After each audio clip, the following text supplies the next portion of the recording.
Om Swastiastu, Assalamualaikum, salam sejahtera, salam nama budaya, salam sejahtera untuk kita semua.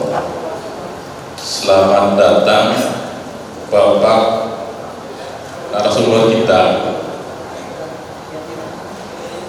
dari Wantanas sebagai Sekjen Sekretaris Jenderal. Sebelum saya perkenalkan lebih lanjut Bapak narasumber, saya perkenalkan dulu dari APENAS. Pertama, sebelah kanan saya Bapak Haji Deden selaku Ketua Umum APENAS Indonesia. Selanjutnya di sebelah kanan lagi, sebelah Bapak narasumber kita, Bapak Sekjen APENAS Insinyur Haji Indra Utama MPWK. Beliau sebagai Sekjen APENAS Indonesia. Selanjutnya di sebelah kanan beliau adalah Bapak Tundra sebagai Ketua Umum juga yang aktif di media juga. Itu perkenalan kami dari APENAS Indonesia, dan peserta dari seluruh Indonesia ini adalah anggota BPD. Bapak narasumber, ini anggota BPD kita yang betul-betul mengawal desa ya untuk memajukan Indonesia Raya. Baik Bapak Ibu, itu perkenalan dari Asosiasi Badan Permusyawaratan Desa Nasional yang disingkat APENAS. Untuk selanjutnya kami perkenalkan beliau sebagai narasumber kita malam hari ini. Beliau adalah Laksamana Madya TNI Dr. Insinyur Harjo Susmoro SOS SHMH MTR Opslan. Beliau adalah menjabat sebagai Sekretaris Jenderal Dewan Pertahanan Nasional yang disingkat Sekjen Wantanas. Beliau akan membawakan materi terkait dengan peran APENAS dan BPD dalam ketahanan pangan nasional. Sejatinya bahwa Indonesia adalah negara subur, negara makmur. Bagaimana mempertahankan peran APENAS dan bersinergi dengan BPD. Nah, itu yang terpenting yang dibawakan oleh Bapak Laksamana Madya TNI Dr. Insinyur Harjo Susmoro, sarjana sosial, sarjana hukum, magister hukum Opslan. Beliau adalah pendidik karir, lahir di Tegal, Jawa Tengah pada tanggal 8 Februari 1965. Beliau sebagai aktif di Tentara Nasional Indonesia Angkatan Laut dan hari ini dinas di TNI Angkatan Laut. Masa dinas beliau dari tahun 1987 sampai 2023. Kira-kira lagi sebentar ya Bapak narasumber kita ya. Selamat datang kami ucapkan kepada Bapak narasumber. Disemogakan kita sangat bermanfaat dalam menerima materi nanti. Kami berikan waktu kurang lebih 1 jam, lewat juga ada masalah ya, karena beliaunya tadi sempat saya tanya kalau memang ada diskusi yang bermakna untuk kita, untuk ketahanan nasional, untuk APENAS dan untuk BPD, saya yakin tidak masalah beliaunya ya, karena ilmu beliau sangat-sangat diperlukan oleh kita dari beliau. Ya, sekali lagi saya minta aplaus dulu pada narasumber kita. Terima kasih atas aplausnya. Untuk kesempatan pada yang terhormat Bapak narasumber kita, ya Bapak Dr. Harjo Susmur, ya, untuk memberikan materi bagaimana peran Rappenas dan anggota BPD dalam hal ketahanan nasional. Untuk kesempatan kami serahkan sebelumnya. Bapak, kalau memang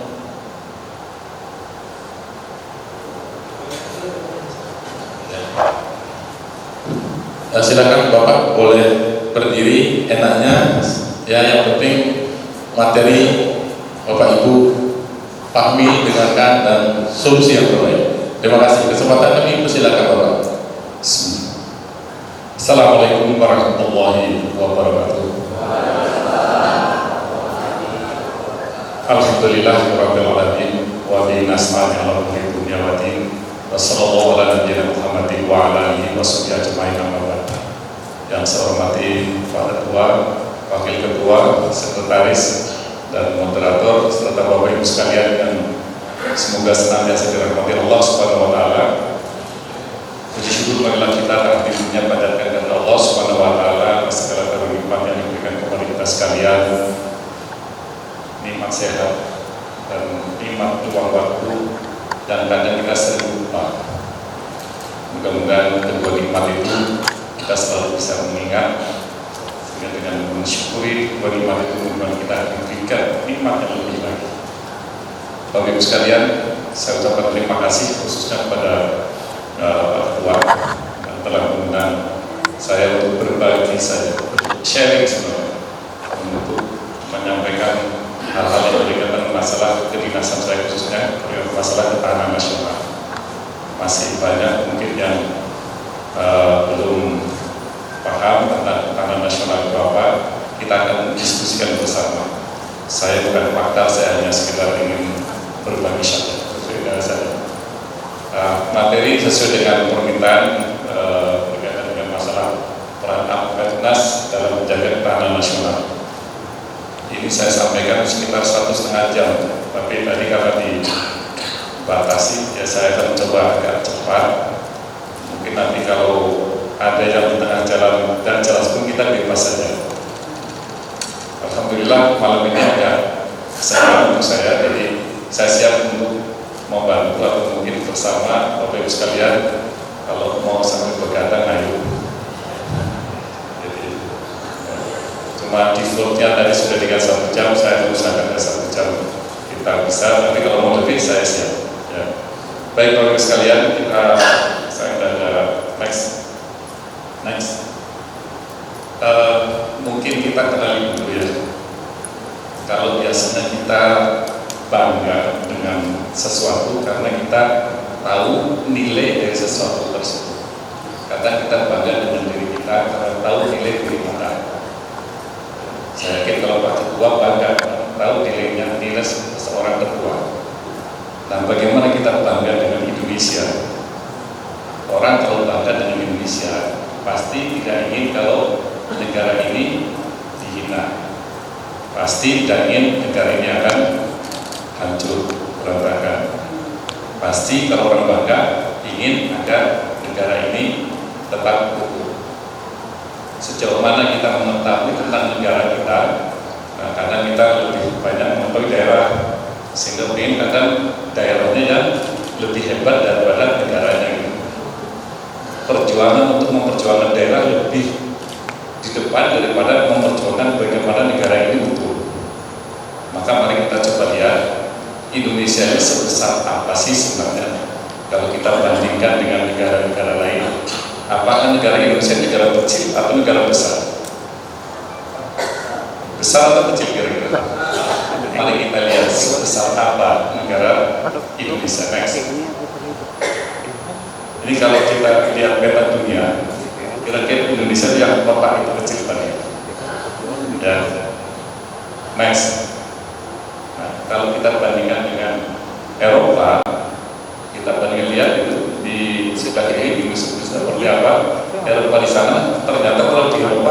sama dengan 33 negara, besar atau kecil?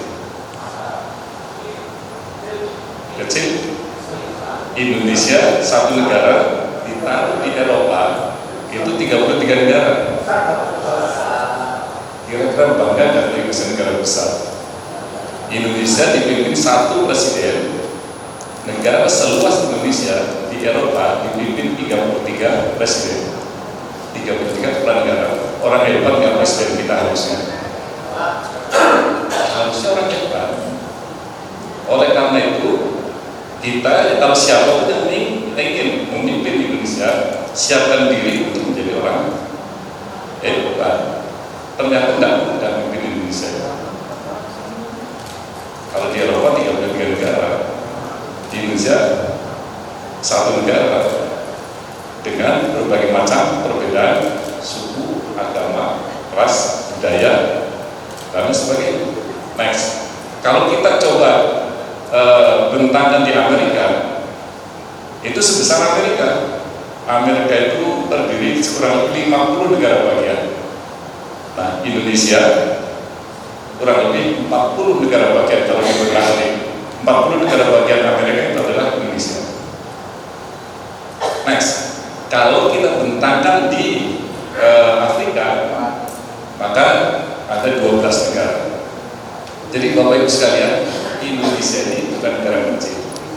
Jadi jangan sampai kita kadang lebih bangga kalau dengar Singapura rasanya lebih hebat dari Indonesia.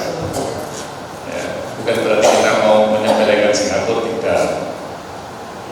Nah, mungkin Malaysia, tapi lebih bangga dengar Malaysia sudah bangga sekali. Padahal Indonesia sudah luar biasa. Siapa yang akan bangga dengan Indonesia kalau bukan kita sendiri? Wujud dari bangga dengan negara ini, yang mari kita bela negara ini, bukan sebaliknya. Dan Bapak Ibu sekalian, ini ujung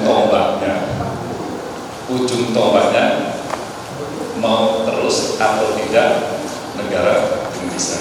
Next, Indonesia bukan hanya sekedar negara besar, tapi posisinya sangat strategis antara dua samudra. Yang perlu kita ketahui bahwa perdagangan dunia 80% lewat laut, 40% lewat Indonesia. Pakar maritim dunia mengatakan siapa menguasai laut, dia akan menguasai perdagangan dunia. Siapa menguasai perdagangan dunia, dia akan menguasai ekonomi dunia. Siapa yang menguasai ekonomi dunia, berarti dia akan menguasai dunia. Belanda sudah membuktikan dia kuasai laut, kuasai Indonesia. Padahal dulu ada perdagangan VOC, bukan negara Belanda yang masa kita menjajah kita, bukan negara Belanda, tapi pedagang Belanda. 173. Bayangkan, Indonesia 40% perdagangan dunia lewat Indonesia. Jadi kalau 40% itu juga kita kuasai, maka 40% kekuatan ekonomi dunia kita kuasai. Apalagi kalau kita bisa kuasai juga perairan-perairan di seluruh dunia. Next, bukan hanya letaknya sangat strategis. Tadi kalau kita sebelumnya ada 9 titik strategis di dunia, 4 diantaranya ada di Indonesia. Artinya choke point. Tidak ada kapal yang bisa lewat kecuali lewat tempat tersebut. Dari timur ke barat, barat ke timur, utara ke selatan, lewat Indonesia. Ya. Itu ada di Selat Malaka, Selat Lombok, Selat Sunda, Selat Lombok, dan Selat Bumi. Di dunia ada 9 dan 4 ada di Indonesia. Jadi kalau Eropa penjuru manapun, Indonesia 4. Jadi tempatnya sangat strategis. Secara geoekonomi, memiliki kekayaan alam yang luar biasa yang tidak dimiliki oleh negara-negara lain. Apa yang ada di negara lain ada di Indonesia. Kalau itu bisa kita kelola dengan baik, kita akan menjadi negara yang berdaya. Amerika kalah, Jepang nggak punya apa-apa, negaranya berubah terus, tapi hebat. Mengapa dia hebat? Sumber daya manusia. yang punya kebanggaan terhadap negaranya, pekerja keras, kesetiaan terhadap negaranya, dia menjadi negara yang hebat. Cina kalah dari sumber daya alamnya, sehingga secara geoekonomi kita unggul sebenarnya di dunia. Allah memberikan kekayaan yang luar biasa kepada bangsa Indonesia, bukan sesuatu kebetulan.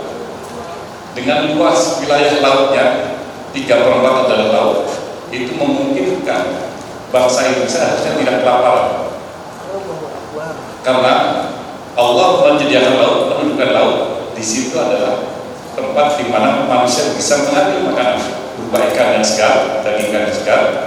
Selain nanti lihat di surat tidak salah, Allah tentukan laut agar manusia bisa mengambil makanan berupa ikan yang segar. Bukan hanya itu, juga termasuk perhiasan. Dan Allah tentukan juga perahu kapal untuk bisa mengambil manfaat. Tujuannya agar manusia bersyukur. Kenapa bersyukur? Karena syukur itulah sarana untuk kita bisa bahagia. Dengan syukur itulah Allah berikan kenikmatan yang lebih lagi. Ya. Kekayaan alam yang luar biasa ini harus menjadi modal dasar kita untuk menjadi negara besar. Next. Kita dulu pernah menjadi negara besar. Makassar, Bugisnya mampu mengorongi lautan, itu bukan main-main. Sama dengan Madagaskar. Sriwijaya hanya menguasai Selat Malaka, mampu mengatur dunia dengan menguasai Selat Malaka. Majapahit dengan kekuatan lautnya, dia mampu mengontrol Nusantara dan juga mempengaruhi negara-negara di sekitarnya. Dulu kita negara besar. Apa yang membuatkan besar? Padahal juga Majapahit bukan kerajaan yang utuh besar, tapi terdiri atas kerajaan-kerajaan kecil. Kepatuhan raja-raja kecil terhadap Majapahit menimbulkan suatu persatuan yang kuat. Majapahit dalam hal ini Patih Gajah Mada berpesan, bersumpah tanpa muti palapa, namun berukus wa muslim Nusantara. Saya tidak akan pernah makan buah palapa dengan Nusantara bersatu, karena paham betul mengurus Nusantara ini hanya bisa kalau diyakinkan semuanya mau bersatu, dan kejayaan itu bisa ditempuh. Namun kemudian datang pedagang Belanda, VOC. Ya, next. Ini China. Next. Datang VOC mulai tahu kehebatan kebesaran Nusantara ini, Majapahit, adalah karena persatuannya, maka dipecah belah dengan politik dividi Nusantara, pecah-pecah. Mulai raja-raja kecil untuk tidak patuh terhadap raja besar, tidak mau memberikan setoran upeti kalau sekarang pajak, kira-kira. Sehingga di sini terjadi perpecahan. Setelah itu diadu domba, bukan hanya pecah, tetapi diadu domba. Kira-kira gejala itu ada saat ini enggak ada? Ada nggak gejala itu? Nanya ya. Kalau ada, kira-kira apa yang akan terjadi? Pak. Ya. Nanya. Belanda di sini hanya VOC-nya menjajah kita 350 tahun, bukan hanya merenggut ya kekayaan alamnya saja, tetapi termasuk jiwa semangat persatuan, jiwa semangat bahari juga dihapuskan. Kita mulai rakyat pada saat itu, raja kecil mulai diadu domba, maka berkuasalah dalam 350 tahun. Next. Maka di sini Bung Karno mengingatkan setelah merdeka, persatuan ternyata sangat penting. Selama dijajah, para pemimpin-pemimpin daerah sadar dijajah daerah, berusaha mengusir penjajah, tapi tidak pernah berhasil. Pahlawan-pahlawan daerah di Ponorogo, di Mampur, Pati Mura dan sebagainya tidak kesadaran Budi Utomo 1908 kita ternyata harus bersatu. Mulai bangkit 1908 langsung menang, butuh waktu 20 tahun untuk meyakinkan seluruh pemuda di seluruh Indonesia untuk bersatu. 1928 bersumpah untuk bersatu, langsung merdeka? Tidak, butuh waktu kurang lebih 20 tahun. 1945 kita baru bisa merdeka.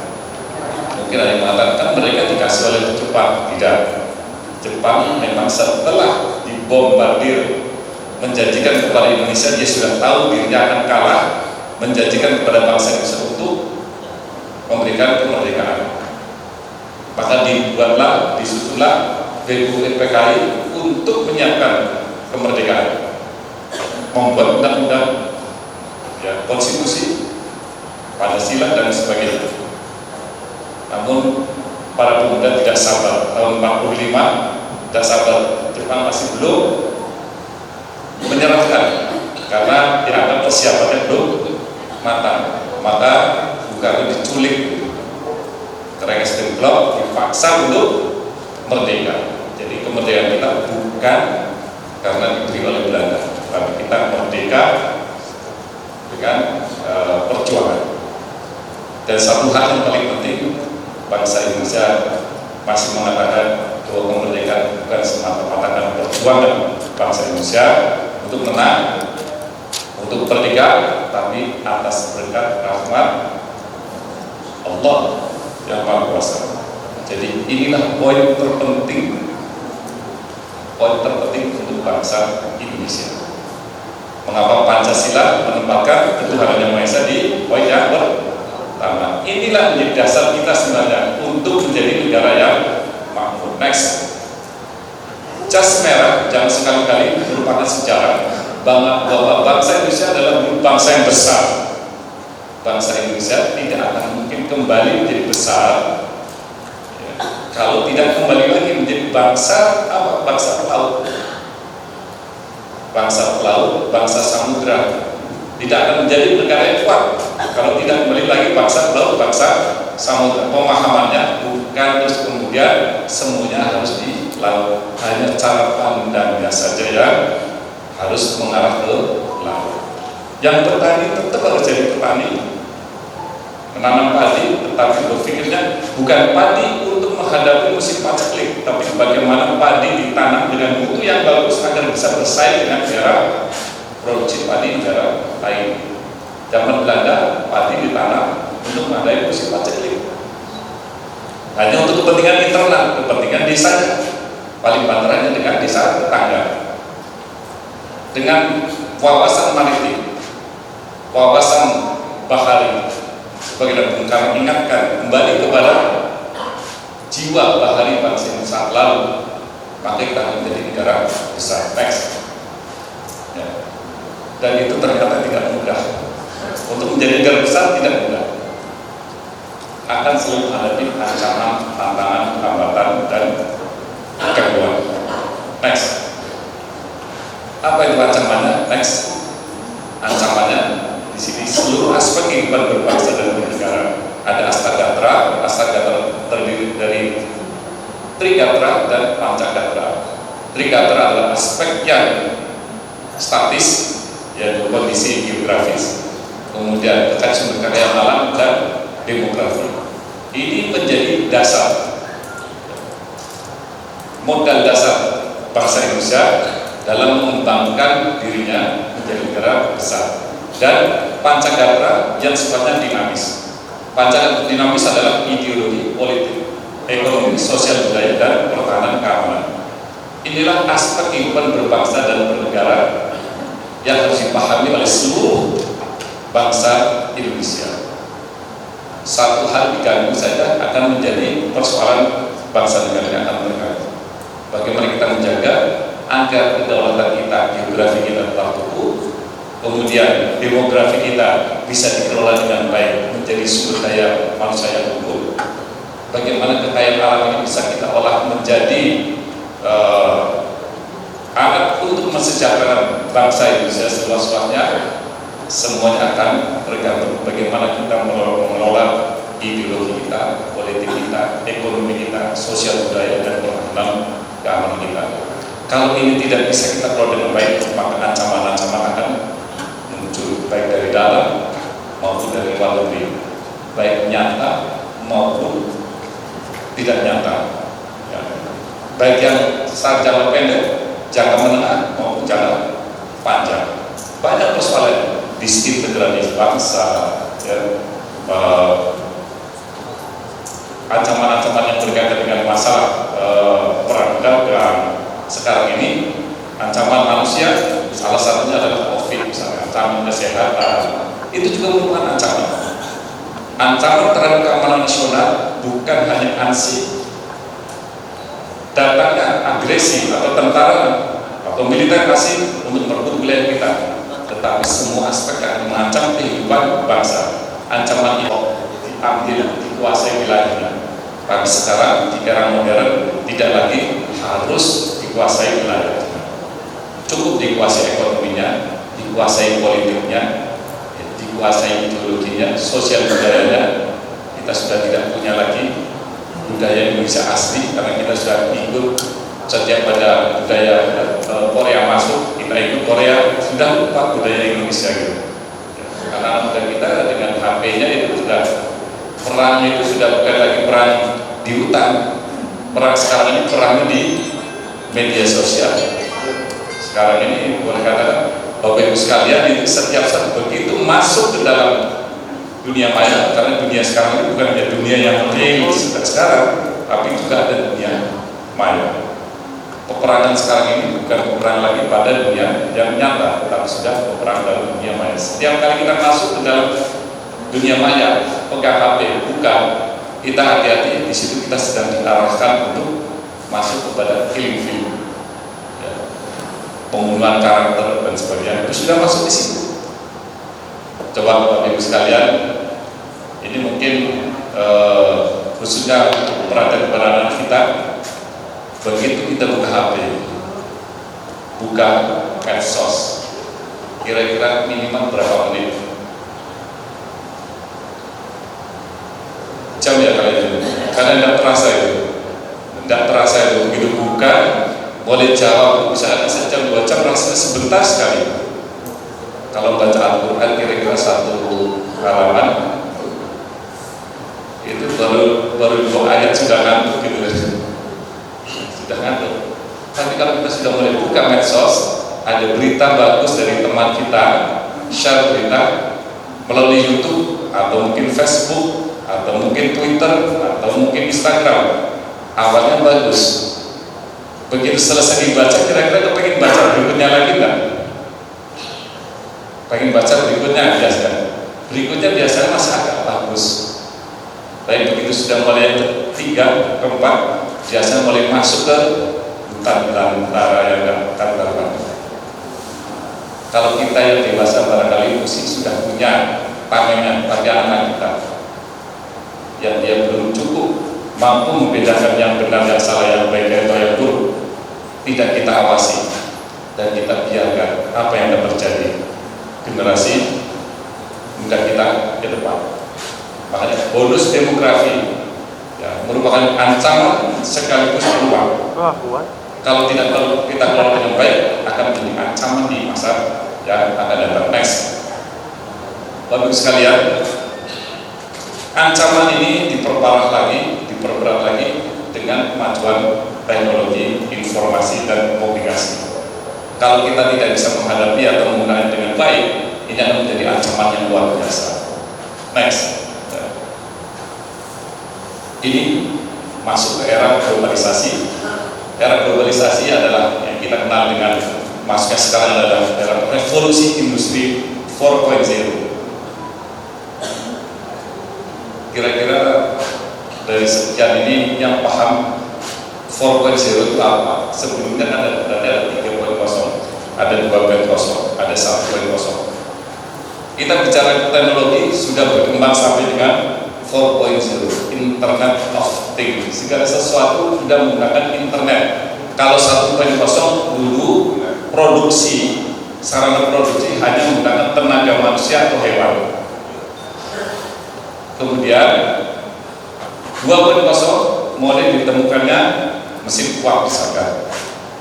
Maka sarana produksi sudah semakin maju menggunakan mesin uap dan listrik, perlistrikan. 3.0 di sini sudah mulai ditemukannya alat komunikasi. Maka dia ada peningkatan, mulai berupa jaringan, membuat jaringan. Produksi massal sudah mulai dilakukan. Pada saat pertama produksi satu-satu dan bisa banyak-banyak. Tapi begitu sudah alat-alat bantu produksi ditemukan, termasuk alat komunikasi, dijadikan produksi menjadi jaringan, maka di situ produksi massal mulai dibuat. Dan 4.0 sekarang ini sudah segala sesuatu menggunakan Internet of Things.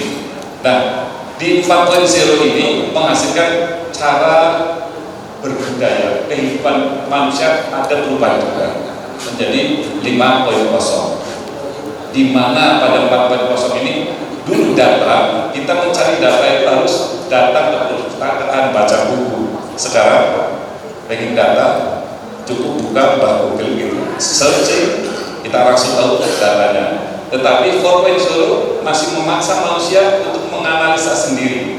Data kita dapatkan, kita analisa sendiri. 5.0 dengan artificial intelligence sekarang sudah disajikan, data sudah ada dan sudah diolah untuk apa, dan kita tinggal pakai. Maka sekarang ini dulu barang 1 ton harus diangkat mungkin 10 orang, bisa 20 orang. Sekarang mengangkat barang 1 ton pun cukup dengan 1 jam. Kalau dulu kita pesan sesuatu, kalau ingin belanja kita harus datang ke pasar, sekarang pasar datang ke kita misalkan. Ini kemajuannya luar biasa, terjadi sebuah disrupsi, perubahan tatanan sosial, tatanan kehidupan sosial yang sangat signifikan, di mana orang, daya gerak orang sudah tidak terlalu dipentingkan. Karena apa? Semuanya bisa kita mainkan dari dalam kamar. Kalau kita tidak siap pengetahuan, kita tidak siap mental, tidak siap dengan iman kita, maka di sini kita akan terjebak dengan situasi yang seperti ini. Karena apa? Bukan hanya disrupsi yang membuat kita ada di sini, ada perubahan namanya era VUCA, volatility, uncertainty, complexity, dan ambiguity. Volatility, perubahan tata kehidupan yang sangat cepat. Sekarang orang miskin, besok jadi orang kaya bisa.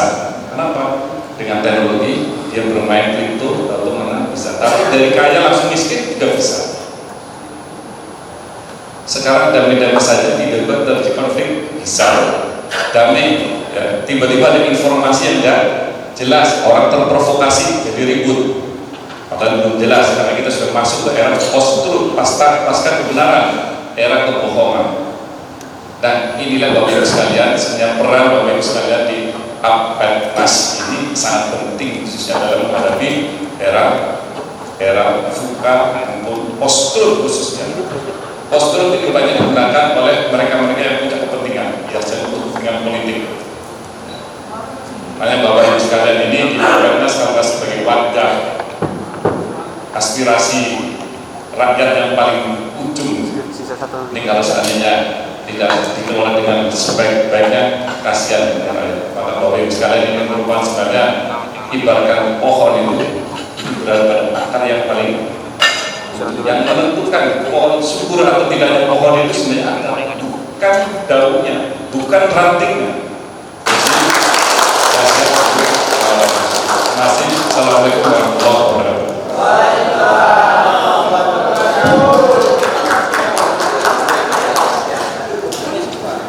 Luar biasa sekali dari narasumber kita, Bapak Dr. Insinyur Harjo Sumur, ya, SOS, SRA, MH, MTR sebagai TNI Angkatan Laut Laksamana Media yang luar biasa membawakan materi ketahanan Indonesia, ketahanan pangan dengan pendekatan spirit agama, spirit keyakinan.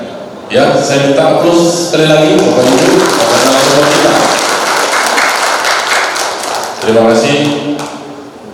Indonesia negara besar, kata beliau tadi. Negara besar, negara kepulauan yang terbesar di dunia. Negara dengan kebinekaan yang luar biasa. Tetapi kita bisa bersatu dari Sabang sampai Merauke dengan satu kepala negara. Kata-kata itu yang menyentuh pori-pori saya, sehingga rasa nasionalisme kita pun menjadi dirajut semakin kuat. Itu.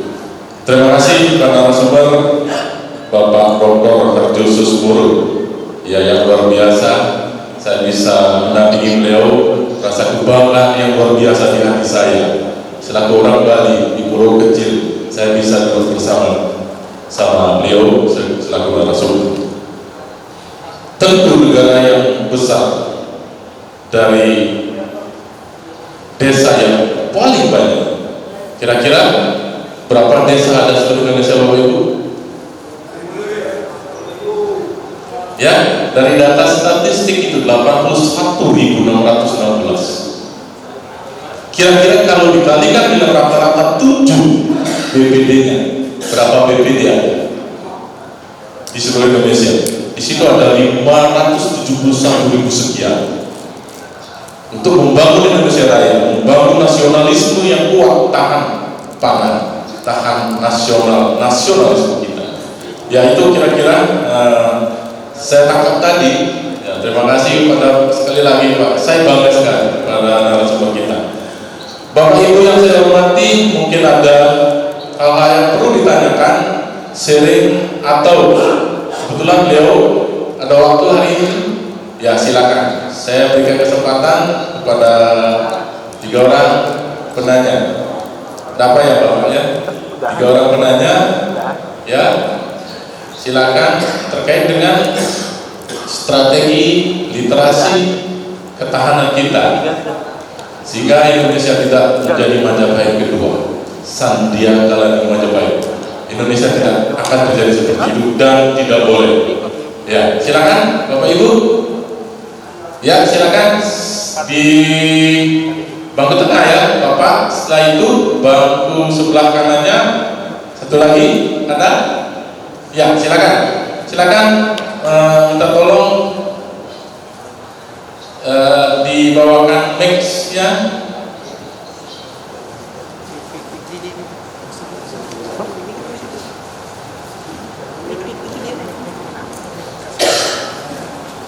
Sekali minta tolong ya, dibawakan mic-nya kepada Bapak yang pakai peci di deret paling tengah.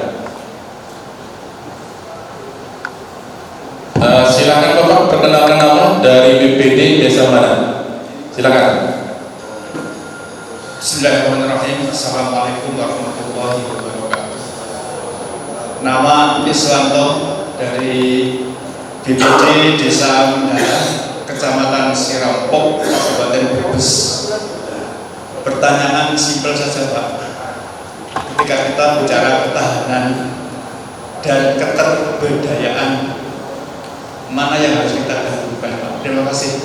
Assalamualaikum warahmatullahi wabarakatuh. Terima kasih Bapak Iswanto. Ya, intinya ketahanan dan pemberdayaan, ketahanan dan pemberdayaan. Silakan Bapak yang nomor 2. Silakan Bapak. Ya, perkenalkan nama Bapak. Assalamualaikum warahmatullahi wabarakatuh. Saya Iksan dari Brebes. Mungkin kelahiran sama dengan Pak Dokter Tegal, cuma beda nasib aja. Saya sebut Pak Dokter aja karena gelarnya kalau dibaca pun Angel. Bapak, kalau dari tadi pemaparan, kita bangga sekali bahwa Indonesia adalah negara yang besar, sangat besar. Tetapi kita tidak pungkiri bahwa kita kemampuannya lebih kecil dari negara tetangga kita Singapura, yang notabene bahwa kemerdekaannya lebih dulu kita 20 tahun daripada Singapura. Tapi pada kenyataannya bahwa kita kalah. Ya, ini apa menjadi faktor dari itu semuanya, dan dari faktor itulah nanti kita bisa tahu apa penyebabnya dan itu tahu jawabannya. Kemudian berkaitan dengan tadi bahwa untuk ketahanan nasional akarnya adalah desa. Kami perwakilan dari desa-desa, kalau berbicara tentang ketahanan nasional, tentunya di situ dilihat dari faktor kesejahteraan masyarakat. Tapi seperti yang ada di desa kami lah, ini adalah mayoritas petani. Apa yang menjadi hasil pertanian kadang berbenturan dengan kebijakan pemerintah. Pada saat misalkan bawang panen harga lumayan, tetapi pemerintah membuka keran masuknya barang impor yang menyebabkan petani kolek lagi. Hasil sudah diambang mata, ternyata gagal lagi karena barang dari luar masuk. Kadang kebijakan pemerintah itu malah mempersulit dari ekonomi masyarakat, kesejahteraan malah terganggu. Pemerintah menggelontorkan dana BLT dengan alasan-alasan apa saja, tapi BLT itu malah mengganggu sistem dari tatanan kesehatan. Yang tadinya masyarakat desa adalah suka bekerja bakti, kerjasama dengan masyarakat yang lain, kerja bakti. Sekarang kalau disuruh kerja bakti, saya nggak dapat BLT. Apalagi kemarin baru bulan ini BLT keluar, ada yang 3,5 juta, ada yang 900, ada 1,5 juta. Dan itu BLT nggak digunakan semestinya masyarakat, karena ya misalkan saya punya toko mainan, saya senang dibeli, saya tanya ini bang dari mana, karena yang dibeli itu nggak harga murah, harga 500.000, harga 1 juta itu laku sama orang biasa. Saya tanya, ini uang dari pemerintah, uang dari Jokowi, karena seperti itu. Saya senang dibeli, tapi kayaknya untuk menjual sama orang itu merasa bersalah seperti itu, Pak. Jadi kebijakan-kebijakan yang seperti itu kadang berbenturan dengan kesejahteraan masyarakat. Itu saja yang saya sampaikan. Assalamualaikum warahmatullahi wabarakatuh. Assalamualaikum. Terima kasih Pak Iksal dari Kabupaten Brebes ya. Intinya yang pertama, faktor-faktor penyebab negara kita negara besar dikalahkan dengan negara kecil seperti Singapura. Kira-kira seperti itu. Yang kedua, ketahanan nasional akarnya dari desa. Ya, kira-kira penjelasannya tadi banyak lewat dari Bapak Iksal yang mungkin sudah dicatat oleh Bapak narasumber kita. Silakan yang ketiga, Bapak itu yang pakai yang hitam ya, silakan dikasih linknya dulu. Bismillahirrahmanirrahim. Assalamualaikum warahmatullahi wabarakatuh. Perkenalkan, nama saya Anugrah Mustiawan. Saya berasal dari BPD Desa Batu Penyu, Kecamatan Gantung, Kabupaten Belitung Timur, Provinsi Kepulauan Bangka Belitung. Kebetulan di Apenas saya sebagai sekretaris di DPC Apenas Belitung Timur. Kepada Bapak narasumber, Pak, melihat apa yang Bapak paparkan tadi sangat begitu lengkap, mulai dari berbicara IoT, Internet of Things, kemudian disrupsi, kemudian berbicara bagaimana peran kita semua sebagai warga negara untuk menjaga ketahanan nasional ini, Pak. Pertanyaan saya, Pak, singkat saja, berbicara ketahanan nasional ini tentunya kita berbicara ketahanan pangan. Nah, bagaimana menyikapi ketahanan pangan ini Pak? Karena saya lihat Kementerian Pertahanan juga melakukan program untuk melakukan ketahanan pangan. Nah, kami di desa itu juga ada program yang dikhususkan untuk anggaran dari desa itu dipergunakan untuk ketahanan pangan. Hanya saja memang belum maksimal Pak. Nah, harapannya apakah mungkin nanti dilakukan transfer of teknologi atau transfer of knowledge dari baik itu dari kementerian ataupun dari kelembagaan TNI seperti itu. Mungkin itu saja Bapak pertanyaan dari kami. Terima kasih atas segala materinya. Saya tadi merasa seperti kuliah lagi Pak di kampus saya di UIN Jogja karena begitu banyak kutipan-kutipan Al-Quran dan hadis yang dikutip dalam paparan Bapak. Terima kasih. Wassalamualaikum warahmatullahi wabarakatuh. Terima kasih Pak Setiawan ya dari Belitung Timur ya. Intinya bagaimana menyikapi ketahanan pangan dari sudut APBDes ya. Memang beliaunya menyajikan tadi menggunakan spirit agama yang sangat luar biasa. Begitu 3 penanya dari peserta, Bapak narasumber kita, silakan kesempatan kami silakan sepenuhnya Pak pada Pak narasumber. Terima kasih Pak Iswanto, Pak Isan dari Brebes. Pertanyaannya Pak Setiawan dari Belitung, saya coba untuk bisa berbagi saja. Kalau nggak pas ya saya mohon maaf. Mana yang harus dibutuhkan, ketahanan atau keterbudayaan? Itu ya.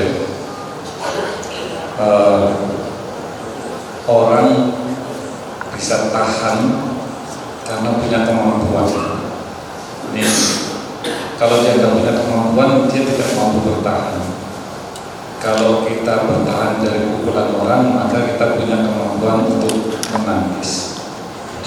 Kemampuan untuk bertahan itulah keterbudayaan kita.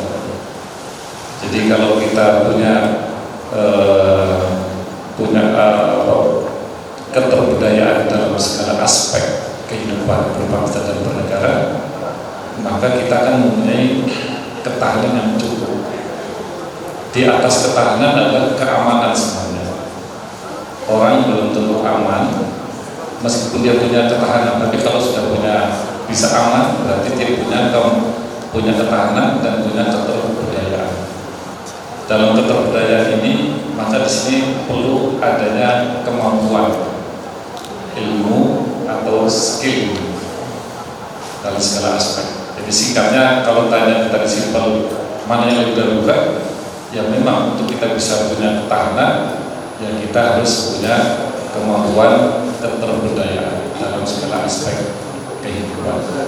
Maka di sini dituntut adanya ilmu. Nah, ilmu ini menjadi hal penting. Maka ilmu yang paling penting dan paling mendasar adalah ilmu iman. Mohon maaf, saya selalu berusaha untuk meningkatkan ini karena memang ini hari-hari ini sekarang ini sangat jarang. Apalagi kalau model kayak saya ini, kalau sudah ngomong ini kadang bisa dicap radikal, dicap ekstrim. Tapi memang inilah seharusnya kita hidup. Kalau kita masih mengaku bahwa diri kita adalah bagian dari ciptaan Tuhan, maka jangan lepaskan Tuhan. Sekali kita lepaskan Tuhan, Tuhan akan melepaskan kita. Maka apapun keterbudayaan, ketahanan, keamanan, semua tidak bisa kita raih. Karena semua itu adalah yang punya adalah Tuhan yang Maha Kuasa. Hanya bagaimana kita meraihnya itu menjadi amalan kita.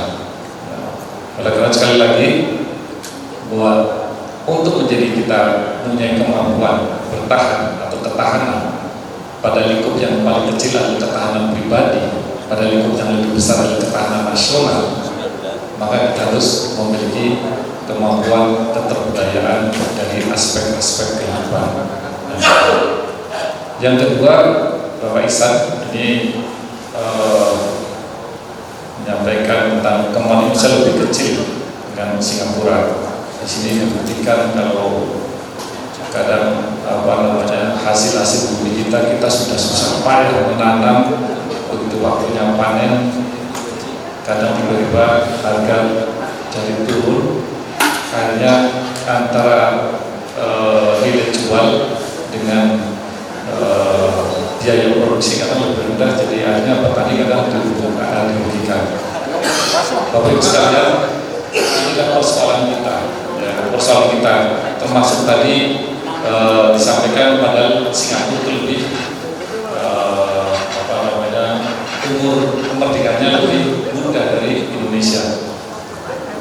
Bapak Ibu sekalian, yang menentukan suatu negara itu maju atau tidak bukan lama atau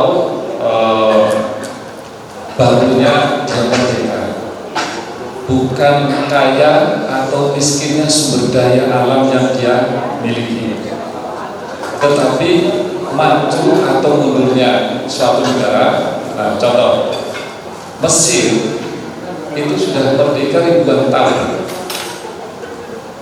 tetapi dibandingkan dengan negara misalkan mana yang baru merdeka, atau Singapura gitu misalkan yang baru kemarin, kira-kira dari segi kemajuan lebih maju mana? Swiss, negara yang tidak punya apa-apa ya, tapi kalau kita tanya misalkan tentang coklat, kalau bicara coklat, mana yang produk coklat terbaik dari mana? Swiss tidak punya peternakan sapi, tetapi kalau kita mau tanya susu terbaik dari mana? Jadi sekali lagi, maju atau tidak majunya sebuah negara bukan tergantung dari lama atau barunya merdeka, atau bukan dari kaya atau miskinnya sumber daya alam yang dimiliki negara itu, tetapi kembali adalah dari sumber daya manusia. Mari kita coba perhatikan negara-negara, membandingkan negara-negara maju dengan negara-negara yang kita anggap kurang maju. Itu kita lihat dari tingkah laku, etika, adab dan akhlak bangsanya. Orang Jepang, kalau Bapak Ibu sekalian pergi ke Jepang, tiba-tiba HP-nya tertinggal di restoran atau tertinggal di bus atau mungkin di kereta, bisa dijamin kalau kita ingat kemudian kita kembali lagi akan ketemu. Tapi kira-kira kalau di kita gimana?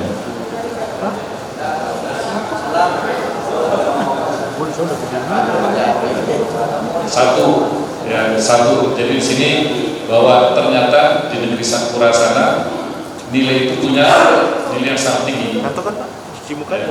Kejujuran.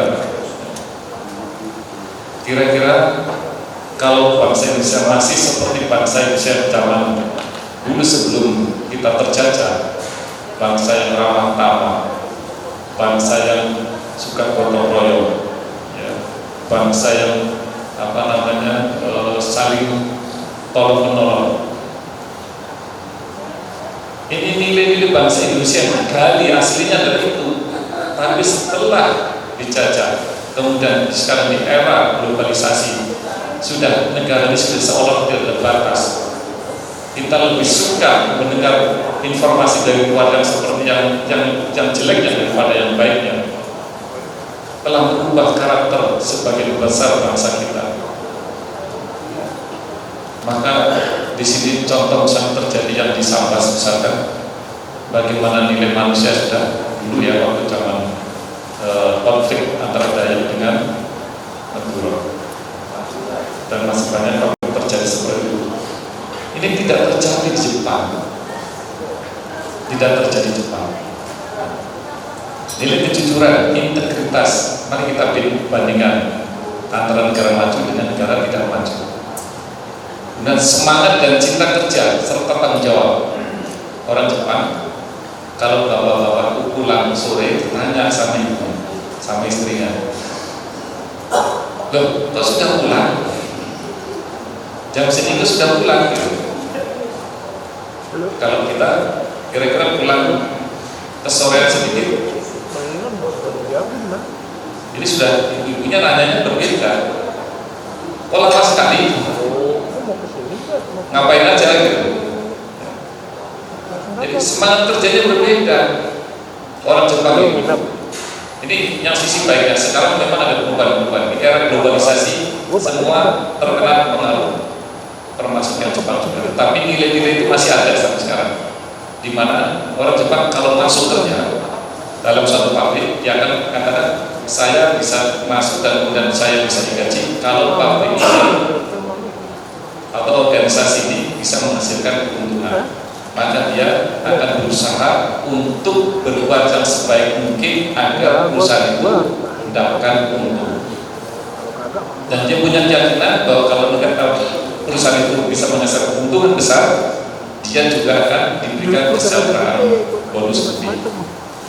Bagaimana dengan kita? Boleh katakan bekerja kan? Gak mau memikirkan majikannya, gak mau memikirkan juragannya, gak mau memikir pemiliknya mau untung atau enggak, tapi gaji minta naik terus. Kalau nggak naik, demo, protes. Ada pekerjaan menghindar, sebagian besar budaya kerja, kepatuhan terhadap aturan. Sebagian besar mungkin sekarang katakan memang dibuatnya aturan itu dilanggar gitu. Pelanggaran terhadap aturan, baik aturan yang sifatnya adalah norma masyarakat maupun norma hukum, relatif besar. Maka muncul kadang upaya-upaya suap dan lain sebagainya.